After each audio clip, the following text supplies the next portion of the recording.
Salut à tous les gones, salut YouTube, c'est Mika, on se retrouve pour une petite vidéo après le match contre l'Olympiakos, parce qu'en fait, pour être très transparent avec vous, j'ai réécouté mon débrief contre l'Olympiakos, et je me suis dit après le visionnage, Mika, tu n'as pas été assez bon. T'as raté un truc, t'as manqué un point super important sur lequel tu aurais dû plus longuement insister. Alors je l'ai dit mais trop rapidement, c'est le cœur du jeu, le milieu de terrain de l'OL qui pour moi a fait un très bon match, et en l'occurrence la paire Matic-Tolisso. Et je sais que pour beaucoup, moi également, avant le match contre l'Olympiakos, on s'est tous demandé est-ce que la paire Matic-Tolisso peut faire l'affaire et est-ce que les deux peuvent être une caution, une sécurité dans la transition attaque-défense.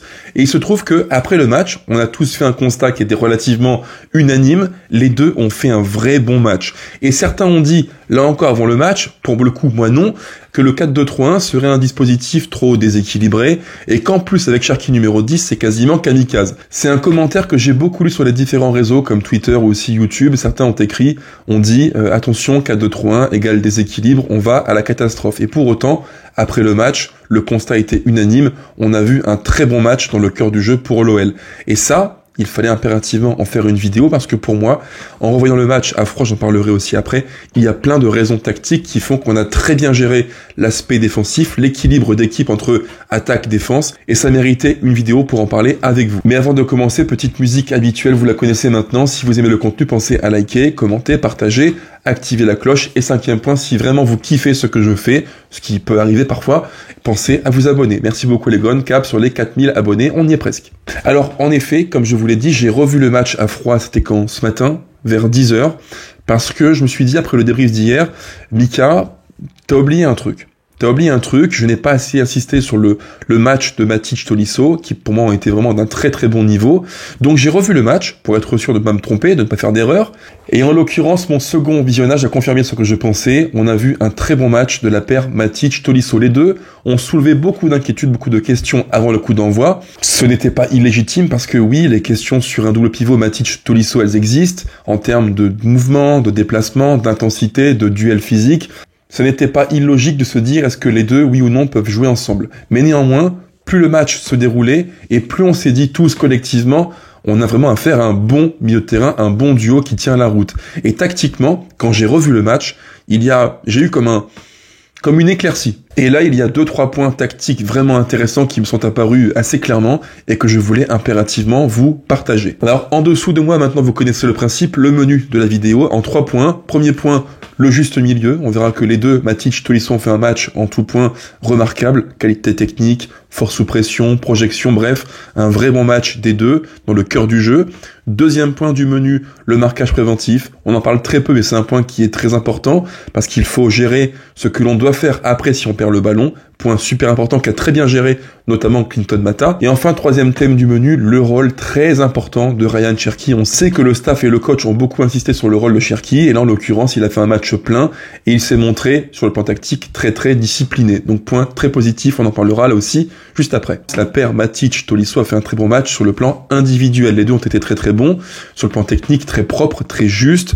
Il me semble, dans mon souvenir, que les deux ont un taux, alors respectivement, de 85 et 93% de passes réussies pour Matic et Tolisso, ce qui est juste un bon, voire un très bon niveau pour un match de football au niveau Europa League. Ça, c'est un point très positif. Les deux ont été justes techniquement, ont fait le bon décalage, ont su se projeter à tour de rôle, et ça, vraiment, c'est un point qui est rassurant, parce que trop souvent, on s'est dit, est-ce que oui ou non les deux peuvent tenir ce rôle de pivot double? Oui, ce match le montre bien.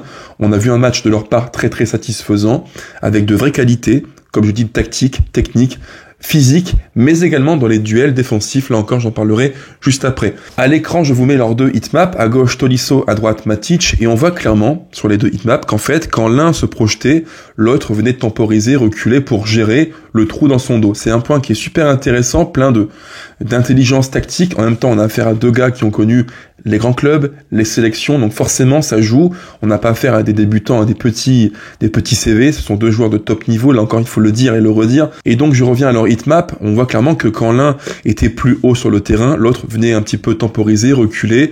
En fait, on a vraiment vu un pivot double, intelligent, avec l'un qui se projetait, bien souvent Tolisso, et l'autre qui venait un petit peu compléter, faire l'équilibre un peu plus reculé, pour gérer les transitions attaque-défense. Là encore, point super intéressant. Et dans le match, il y a plein de séquences de jeu où on voit Tolisso se projeter très très loin, un peu comme une sorte de numéro 6-8, un peu hybride, voltigeur.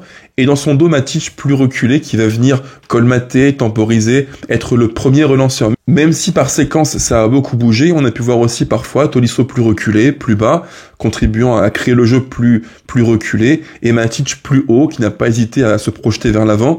Et il y a plein de séquences là aussi où je me rappelle que Matic était côté gauche, et il nous fait un petit peu une samba do Brasil, où il va faire crochet, feinte de frappe, bref, côté gauche, quasiment comme un relayeur de très haut niveau avec des cannes et beaucoup de verticalité. Super intéressant là aussi. Et il y a un point qui vraiment est intéressant, qui a beaucoup pu faire douter, j'imagine, avant le coup d'envoi du match, c'est leur faculté à être bon physiquement, à faire les courses, les mouvements et à aller presser. Alors le pressing, en débrief, je l'ai dit, pour moi, il n'a pas été suffisant, mais néanmoins, il y a quelques phases entre la première et la 30e minute où on voit clairement les deux venir presser assez haut, chercher, notamment sur quelques phases de jeu où on voit les Grecs qui ont la très très mauvaise idée de jouer en arrière, passe en retrait, et là, en fait, c'est comme s'il y avait une forme de déclenchement automatique, passe en retrait égale pressing. Et à l'écran, je vous mets une séquence qui est très très révélatrice de ça.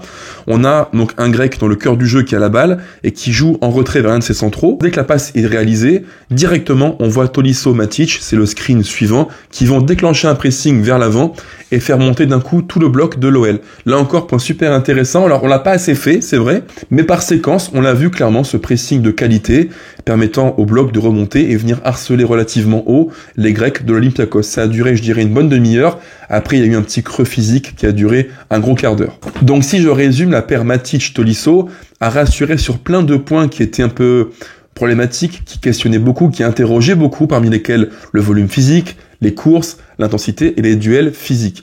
En l'occurrence, on a vu de leur part un bon match sur le plan individuel, et je trouve qu'entre les deux, il y a une forme de complémentarité qui était difficile à soupçonner, à imaginer, mais en tout cas elle est là, elle existe, et leur match est aussi avant tout dû à ce qu'ils ont produit comme joueurs sur le plan individuel, autrement dit 2 matchs de très haut niveau. Maintenant, deuxième sujet, le marquage préventif, c'est un point qui est trop peu expliqué dans les différents médias, les différents contenus YouTube. Sur plusieurs séquences de jeu, on est relativement haut en bloc, assez placé haut dans le camp des Grecs, parce que oui, en face, ils ont joué sur un bloc relativement médian, voire bas, même très bas par séquence. Là encore, c'est un petit peu l'histoire du match qui veut ça. Et comme on a joué un bloc qui était vraiment très très bas en face, on a pu jouer, nous, assez haut et venir accaparer le terrain, le camp adverse sur, je dirais, environ 25-30 mètres. Là encore, c'est un petit peu le fil du match qui veut ça, mais comme on joue relativement haut, et bien naturellement ça pousse Tolisso et Matic eux aussi à jouer haut et venir accompagner nos 4 de devant. Sauf que comme vous le savez, quand on joue relativement haut, il y a un risque qui est énorme et que souvent on a payé très cher à l'OL, ce sont les transitions attaque-défense qui, trop souvent en Ligue 1, ont foudroyé l'OL de Pierre Sage. Et là, contre Olympiakos, j'ai vu une petite progression tactique qui m'a beaucoup plu, en l'occurrence dans le marquage préventif. Alors le marquage préventif, parlons-en pour ceux qui ne le connaîtraient pas, c'est en fait le placement par prévention de nos joueurs qui vont imaginer ce qu'il pourrait se passer en cas de perte de ballon. L'intérêt est simple, c'est occuper un espace, une zone, anticiper ce qui va se produire pour ne pas être pris au dépourvu et prévoir le coup d'après. Et dans ce rôle ô combien important, on a vu Clinton Mata tellement intelligent, bien placé et agressif. Parce que son match, là aussi, a été un peu passé sous silence. On a très peu dit qu'il avait été plutôt bon dans l'aspect défensif, parce qu'il a récupéré beaucoup de situations un peu chaudes, bien négociées. Mais là, à l'écran, je vous mets des screens qui illustrent bien ce que je vous dis là. On voit clairement qu'il est toujours à l'affût.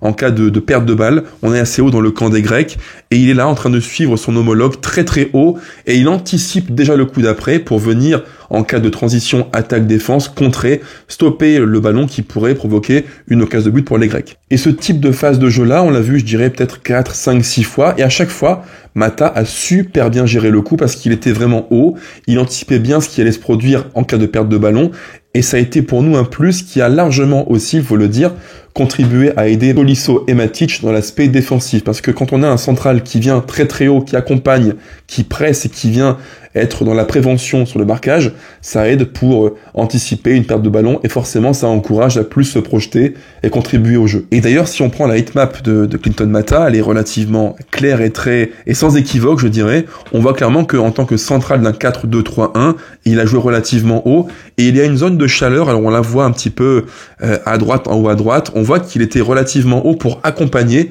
et ça c'est un point qui est vraiment intéressant. On voit que Mata est un joueur très intelligent qui peut, par son astuce tactique, venir compléter et équilibré, un bloc qui à tout moment peut se rompre parce qu'en fait on n'est pas à l'abri d'une transition bien menée, même si là encore il faut largement, je l'ai dit en débrief, relativiser.